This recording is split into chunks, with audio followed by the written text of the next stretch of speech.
جی کن صاحب خیریت اللہ فضل پر اس بارے میں کوئی چیز وضاحت کرو تو پوچھ لیجیے۔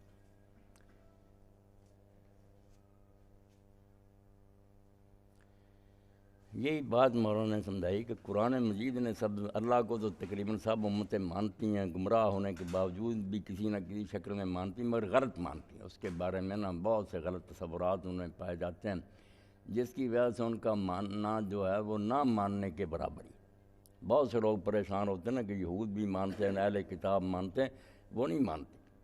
ان کا ماننا بالکل ویسے ہی جیسے تھانوی صاحب رحمۃ اللہ علیہ نے ایک مثال دی کہ جو غلط مانے نا وہ ایسے ہی ہوتا کہ نہیں مانتا، اس نے اپنے دماغ سے کوئی گھڑ رکھی ہے چیز، وہ تو ہے ہی نہیں اصل شاید جس کو ماننا چاہیے۔ تو مثال انہوں نے دی کہ ایک آدمی حج پر گیا نہیں، بمبئی سے واپس آ گیا، مگر جھوٹ بولتا کہ میں گیا، میں نے یہ دیکھا تو ایک شخص تھا سمجھدار، اس نے معلوم کر لیا کہ یہ گیا نہیں۔ تو اس نے ایک دن پوچھا کہ آپ نے زمزم کی زیارت کی تھی؟ اب وہ بیوقوف پڑھا لکھا نہیں تھا، بھول گیا۔ اس نے کہا ہاں میں ملا تھا، وہ نوجوان تھا، سیاہ داڑھی تھی، بہت ایسا رنگ تھا اس کا۔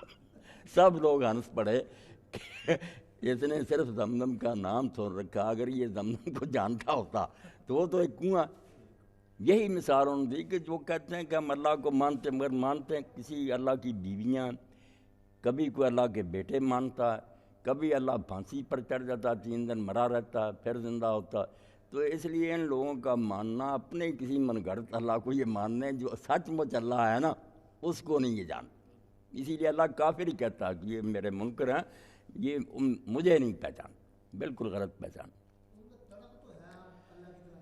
ہاں تلاش میں، مگر وہ گمراہ ہو گئے، بالکل ضالین، اسی لیے کہا بھٹک گئے، راستے سے بھٹک گئے، پا نہیں سکے، بھول گئے۔